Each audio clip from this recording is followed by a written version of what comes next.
A breeze played impishly at the foremast sail as the sheet hung lifeless from its rigging. The Surprise, now in dock at Genova, redundant of her glorious function, floated purposelessly in the azure water. Dr. Stephen Maturin looked away from the hypnotic lap-lapping of the shallow waves which licked the hull and turned instead to where Captain Jack Aubrey was perusing the deck, inspecting his vessel and the activities upon. His departure, Stephen knew, must be prompt in order to take the mail carriage which left Genova's postal office at 6 that evening. Its route, over the Alps to Switzerland and then on into Vesoul, was the most effective method of reaching France without attracting a great deal of attention from Bonaparte's militia. No one questioned the postal service, commissioned as it was by the wealthy, and Maturin had secured a place aboard through his connections with Ligurian nobility. Prompt, Stephen reflected, but not welcome. Once he disembarked Surprise, the next part of his undertaking required a deal of skill and deftness, and all thought of his beloved Sicily would have to be set aside. The now burned letter he had received not a day into their docking at the port cryptically ascribed to this. The future, reflected Stephen, was going to be even more unpredictable than the recent past. On a chance meeting with Aubrey in Milan all those years ago, his friend, the captain, had taken him to the very edge of the world, allowed him to see wonders beyond his imagination, all within the limits of the Admiralty's orders and the context of battle. He could not have asked for more had he dared to dream so when he had agreed to medic for Jack Aubrey in exchange for access to the world's natural delights. There had been times, of course, when his friend had driven him to distraction as these natural delights passed him by, having given way to maneuvers in deep water, for example, or feeling at his wits' end when the simple seamen had clung to their religion to heal their injuries and illnesses when all that was needed was good, sound medicine. And then, when he thought he had seen it all along, came human spirit in the guise of Cicely Holm, in the disguise of Robert Young. A determined young woman who refused to let her gender be her ruler and who fought for what she believed, turning the world around her upside down, as the discovery of a woman hidden aboard a warship would, of course. Her presence had been handled with swift efficiency and her departure ever the bitterer. Get that mast fitting high. The carpenter, who had worked tirelessly on refitting a new mast to replace that which had been made to do, heaved the timber into position. The lower-ranking sailors, who had climbed the rigging and now were perched like birds aloft, pulled tightly on thick hoisting ropes. It was a tricky, heavy and dangerous task, but one which was necessary for the ship to be in its prime. Maturin blinked from his thoughts and turned, analyzing the movement at decks, as well as his equipment and notebooks which Jack had promised him would be preserved, in as whole a manner as practical on a warship. The doctor would be leaving behind a family, of sorts. He had little of his own and, having met Jack Aubrey in Naples all those years ago, had come to first a convenient arrangement, and then mutual respect. Opposite though their characters were, camaraderie and companionship had forged their friendship. Goodbye was going to be difficult, and fleeting thoughts of finality had caught the doctor off guard. "You have rejuvenated her well." Stephen noticed that Jack Aubrey had observed he was above, and he crossed the firm timbered planks to his friend. There was no way to avoid him, so Stephen knew he must speak to him. "She looks as good as I remember her when you first introduced her to me. Sails high, sheets firm." Aubrey glanced at the doctor and thought he had caught a glimpse of rare emotion. The last time Stephen Maturin risked his feelings was when he would have lost Cicely Holm in her alias as Robert Young to the crew of the Acheron underpullings. What had caused this momentary display? He was used to his friend's fervent opinions stemming from reason and practicality. Indeed, Aubrey agreed, nodding and beaming at the frenetic work of his men. "I do believe that she will be fit to accompany the flagship. The First Lord has sent his orders." Maturin looked at Jack, the captain's face showing his satisfaction at the idea. He didn't believe that his friend could be happier off land than when he was coordinating a sea-going vessel in naval strategy. Similar could be said of himself with naturalism, yet it was the espionage, which he would soon be engaged, that which financed his scientific inquiry and allowed him access to the world stage. Naturalism and, to his own utter amazement, the captivating, beguiling Miss Holum, which had turned in the course of a few weeks 18 months before to affection and love. "You seem troubled, my friend."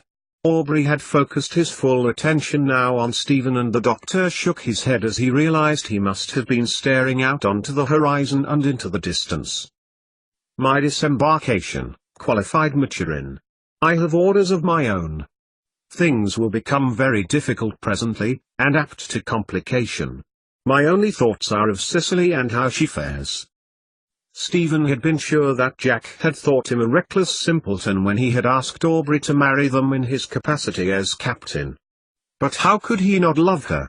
Cicely had managed to get out of England and halfway across the world to find her brother on her own wit, adapted, fitted in, and caused no fuss in her role as Minlad aboard the Surprise, taking the conditions aboard along with the rest of the men.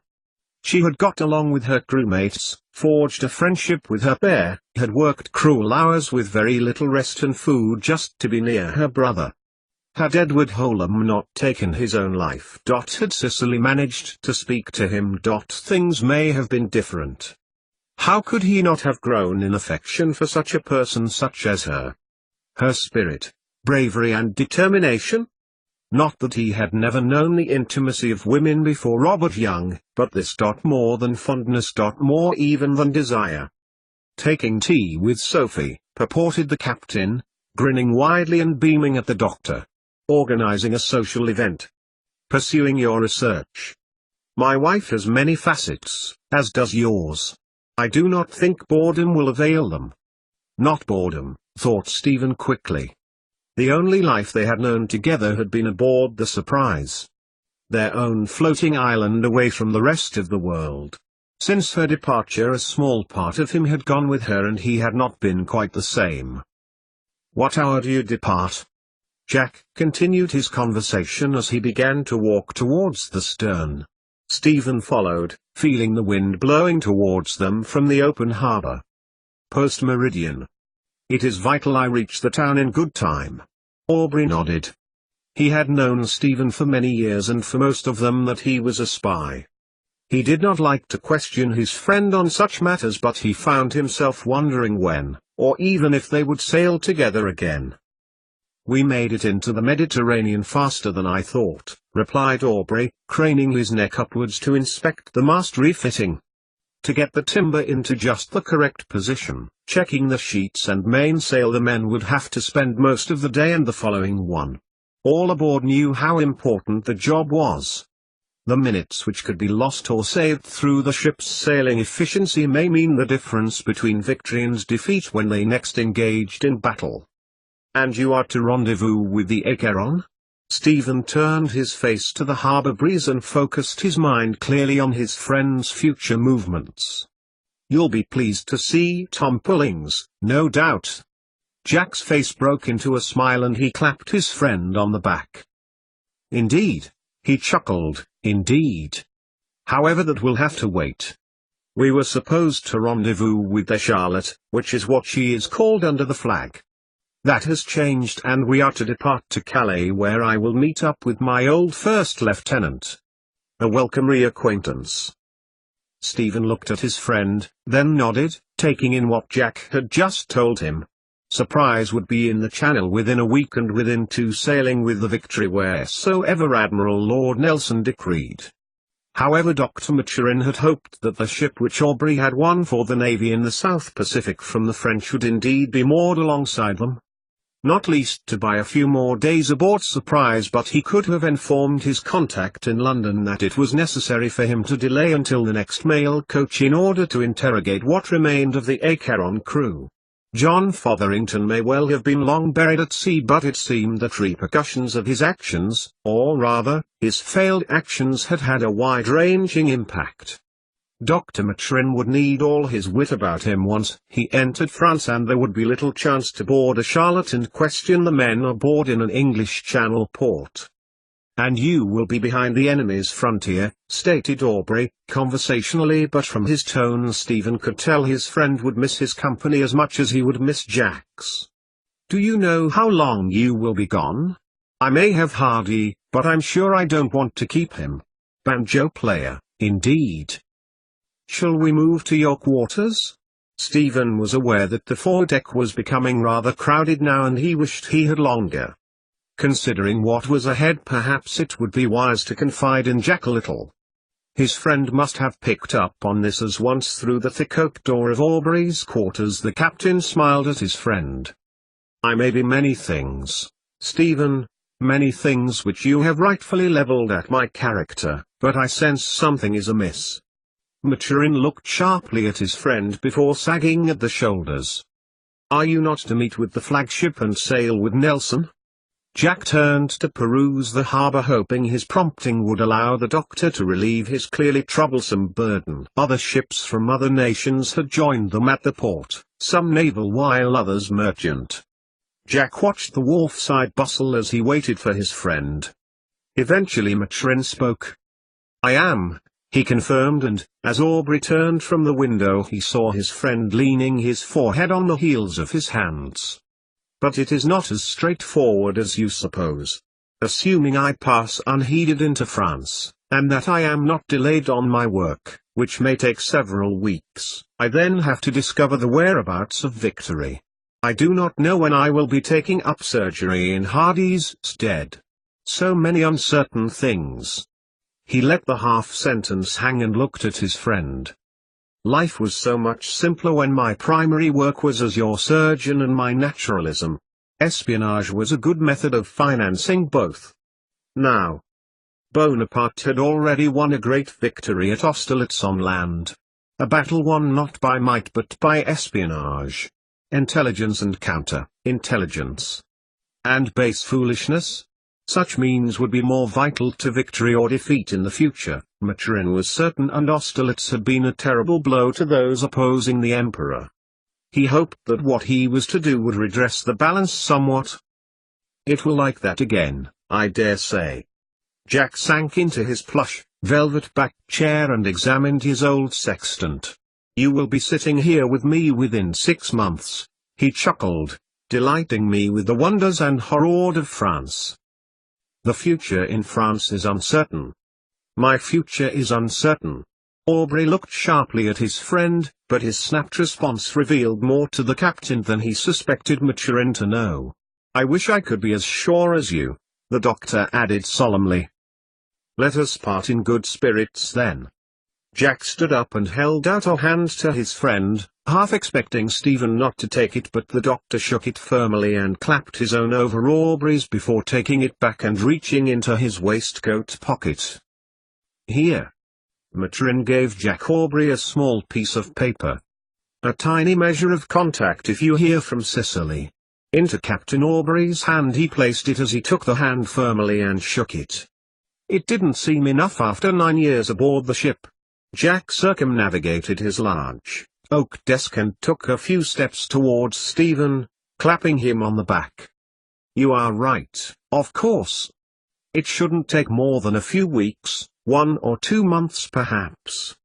I need to know what my orders are. But if you should hear from her." Jack knew Stephen was worried. Cicely had sent him but one letter, upon her arrival at Jack Aubrey's home, and she had spoken about how much she appreciated Captain and Mrs. Aubrey's hospitality. And that had been it. Almost 3 weeks with no word. "Of course, old friend," replied Jack. "You know the post is less than reliable out of town." Stephen Maturin nodded, but it had little conviction in it. Nevertheless, time had run out for now, and Jack Aubrey's surgeon, companion and friend was to be replaced with another surgeon, one who, if not equalled Stephen's skill, came close to it. Jack opened the door into the corridor which led to the steps below the foredeck. Maturin followed into the melee of working seamen. He looked at the gangplank which the men were hoisting into place, its metal studs grinding on the stone quay as the ship rocked gently about its mooring. "You are docking at Portsmouth next, I believe?" Jack nodded as he looked around at his men.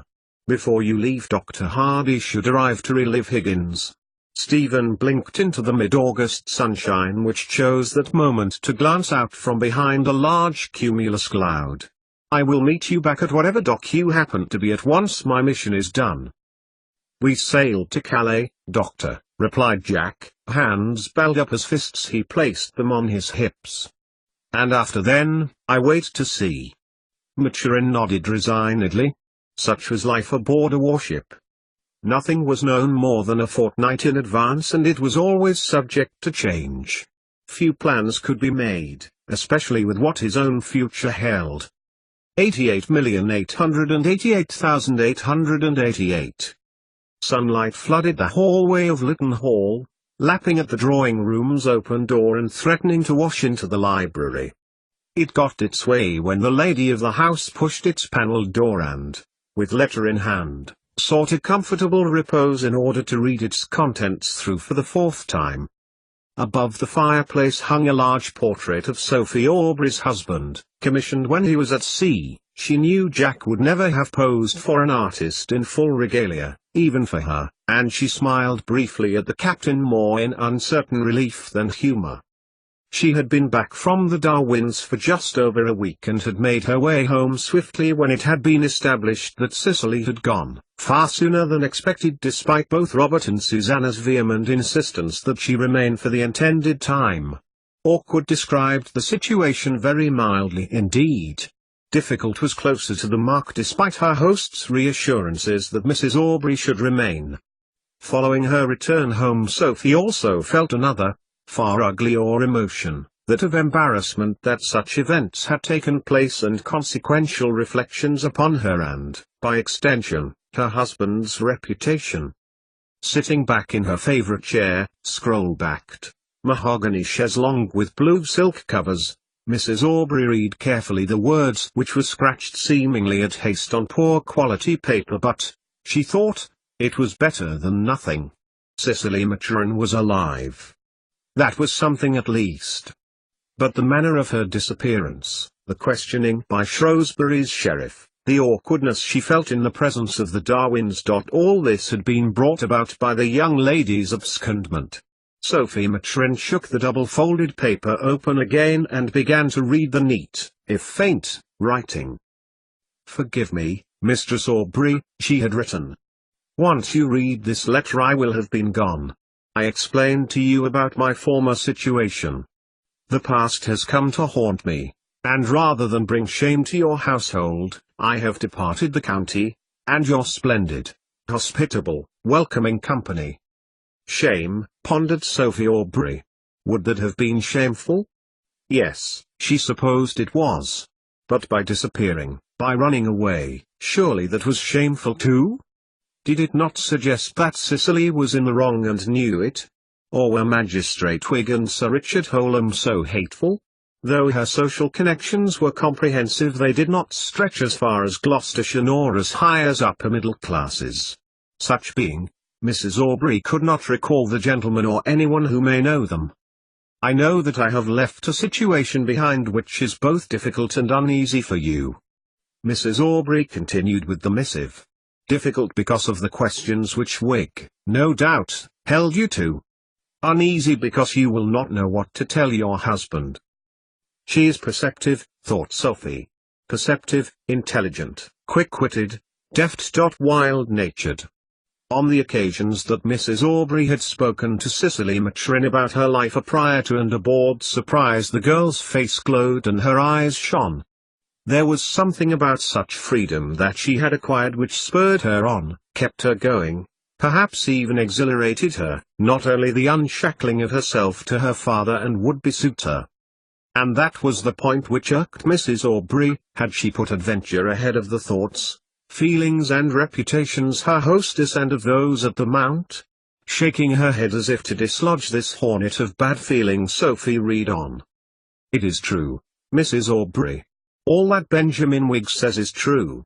As you know, as I told you, I was betrothed to him, against my will. However, I left my father and chose to be free. Free, thought Sophie Aubrey. Cicely had chosen to be free. She had spurned her would-be lover and left the bounds of her father's estate. Certainly her father had every right to do as she wished with her, as the law of England stated. Sophie knew ships' marriages held the same weight as those in a church. But for Wig to claim her subsequent marriage to Maturin to be invalid, well, that was a case for a judge. And, of course, Cicely's disappearance meant Wig and Sir Holm too had very little for a judge to consider. Know only this, for I am sure this letter will have been intercepted on its journey to you. Swiftly, Sophie turned over the letter, looking analytically at the wax seal made by cheap tallow across the fold. There were one or two deep cracks possibly made during delivery or through Sophie's own haste in opening the letter. She could not determine just by looking at it whether it had been opened prior to her receiving it. It was possible, nonetheless. That I am well and intend to be with my husband, who I love dearly. I value your unquestioning and wholehearted welcome of me into your home, and I wish to convey my esteemed gratitude and honor for your unreserved generosity and friendship, and also for such similar hospitality of Dr. and Mrs. Darwin. Dr. Darwin had allowed Wig to go through his house and watched the man get angrier and angrier at his fruitless search before shooing him out once it had become clear that Cicely had gone and the household which had been awoken quickly abetted. Early the following day Dr. Darwin had visited Shrewsbury to speak to the sheriff there, with the intent on sending out militiamen to search for her. He had asked that the sheriff to guarantee Cicely's protection should she be found and her situation investigated. It had been in vain however, because, upon his arrival, Benjamin Wig also had the ear of the sheriff and was bending it to his will with large amounts of wealth. And if you would be kind enough to pass on my true sorrows to them, I would be forever in your debt. In the event Cicely was not found and the matter was dropped even by Wig himself, it didn't prevent the muscular knot in Sophie's stomach tightening at every answer of the Mounts' front door or her uneasiness in the presence of her hosts. Even the Darwin children putting on a play about the Spanish Armada the following day had done little to lighten the mood. I will repay with the money I took from the kitchen when I am able. Above all, please do not worry. Your friend, Cicely. Do not worry. Do not worry? Sophie Aubrey was on her feet now and she repeated the words in disbelief to her pigmented husband. Of course she was worried. Heaven knew where Cicely Maturin was, who knew whether she was still alive. Well, she thought, pacing her own drawing-room cum library, a far more modest affair than Dr. Darwin's, she must have been alive at least a week ago for her to have sent the letter. Sophie knew that she could contact the Admiralty. As a captain's wife she had similar rights of access to Admiralty House for such purposes as administration, and there was a possibility that new recruits would be listed there. But, of course, that was if Cicely Maturin intended to disguise herself and use her previous pseudonym, or whether she would even seek out her husband through naval channels. Sophie Aubrey paused, allowing her arm to fall to her side with the letter still in her hand, and made her way across to the window, allowing her gaze to fall on the box hedges which outlined Lytton Hall's fragrant sitting garden. It was an understandable response, there was no doubt about that. A young woman who had managed to get herself to a ship in the Pacific Ocean to find her kin was a woman with wit and guile. Clearly such action was self-preservation. Nevertheless, in the late August sunshine zephyrs danced in the fruit trees as Mrs. Aubrey considered whether Cicely's marriage to her husband's friend had been convenient for more than one reason. Sophie had listened to Cicely when she had told her of her plight, that her father had intended she marry for the financial connections he would make. How happy she was with Stephen Maturin, she explained. She thought back to the conversation which had occurred a few days into the girl's stay.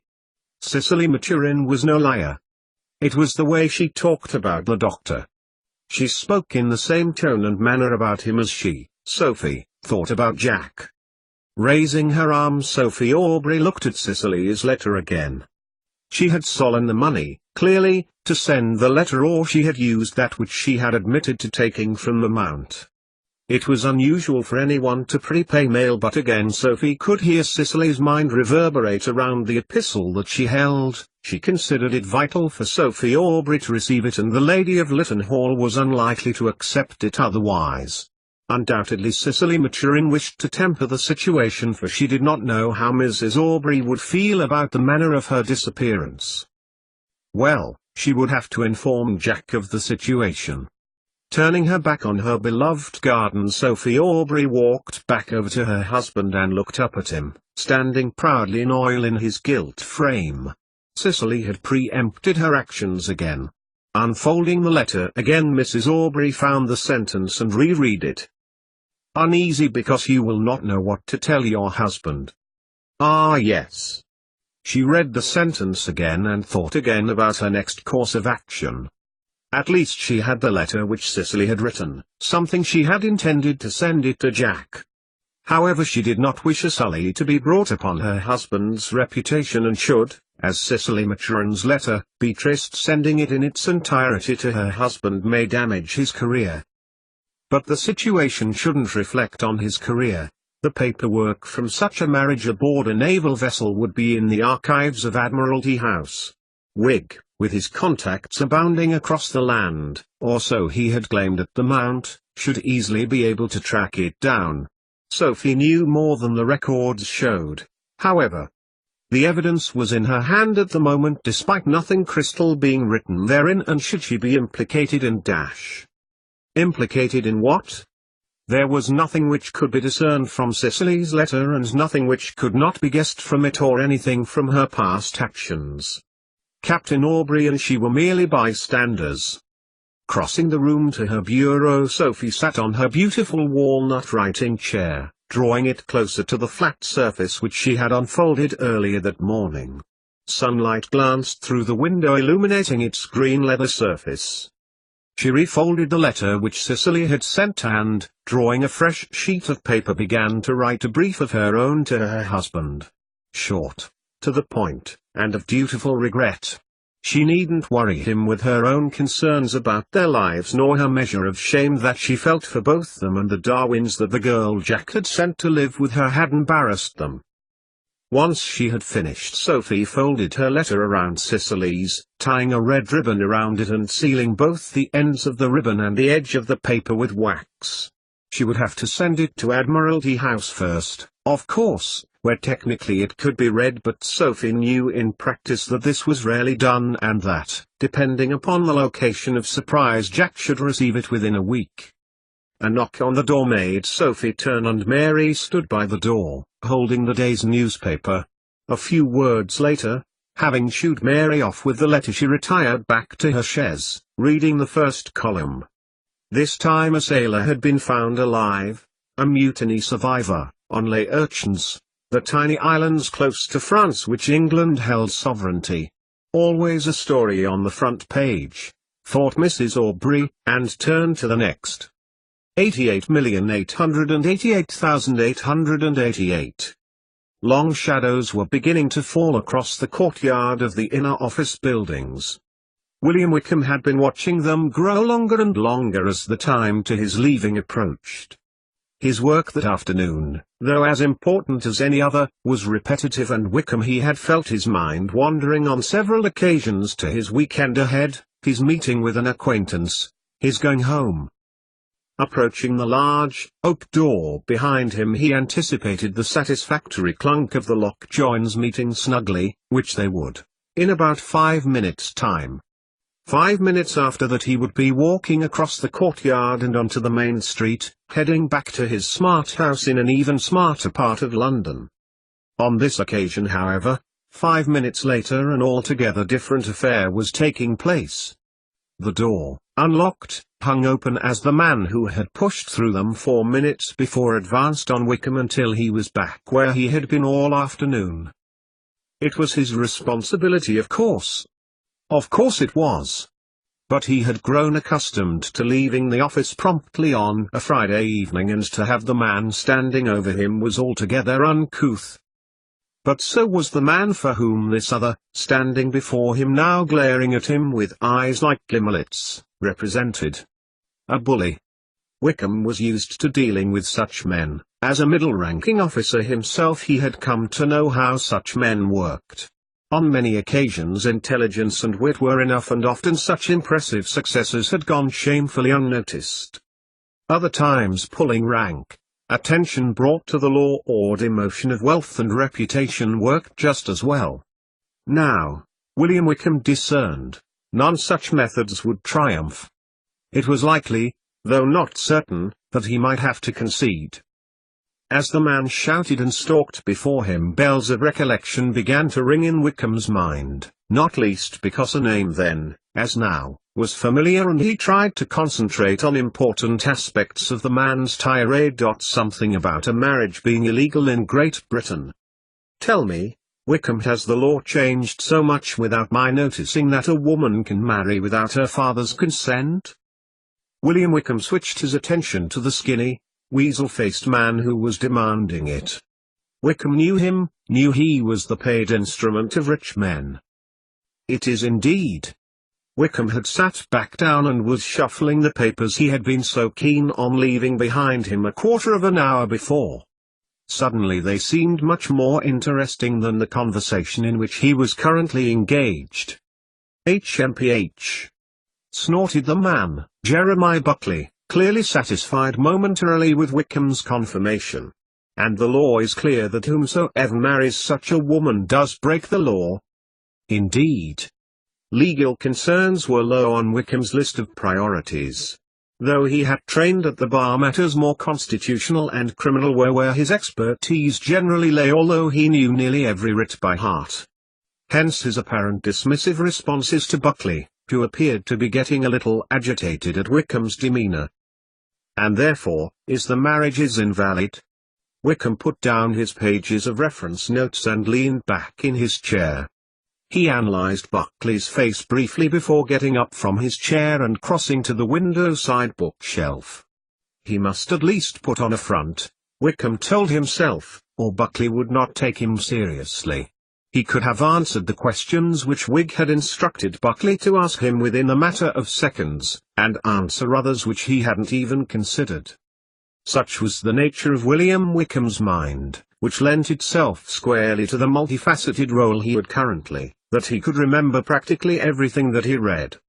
Downsides were completion of repetitive, monotonous tasks such as the one of that afternoon, where his mind would wander merrily and time would march by while his productivity was nil. Therefore it took Wickham practically half a minute to recall the names which Buckley was shouting at him. He even recalled the day, the time of day and the weather, even the drawer in which the documents had been filed at Admiralty House. How Toby Hamilton's moustache waggled as he spoke. It would be waggling again soon, Wickham had little doubt, when Buckley, or even Wig himself, came pounding on the door.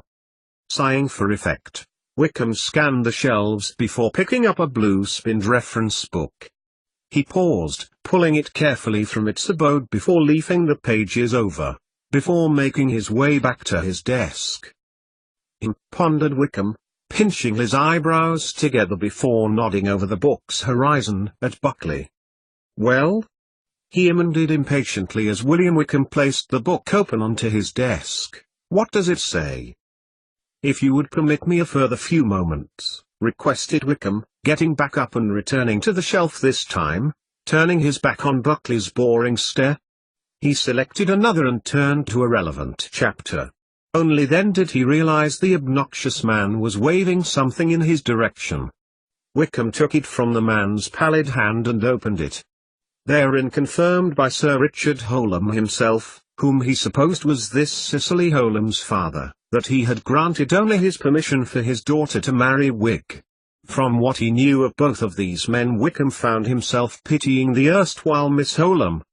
Placing the letter unfolded onto his desk, William Wickham perused his book again, humming a few more times, his eyes darting back to the original book before nodding again. He looked back to the Buckley and held steady his determined stare. It is clear. Miss Holham is of course still her father's property. And we have documentary evidence from both Sir Holham and Mr. Wig, which you have laid before me. There. I told him. Jeremiah Buckley performed a sort of one-legged jug on the spot in triumph. Clearly the man would be praised with large amounts of cash for the information Wickham had just provided for him.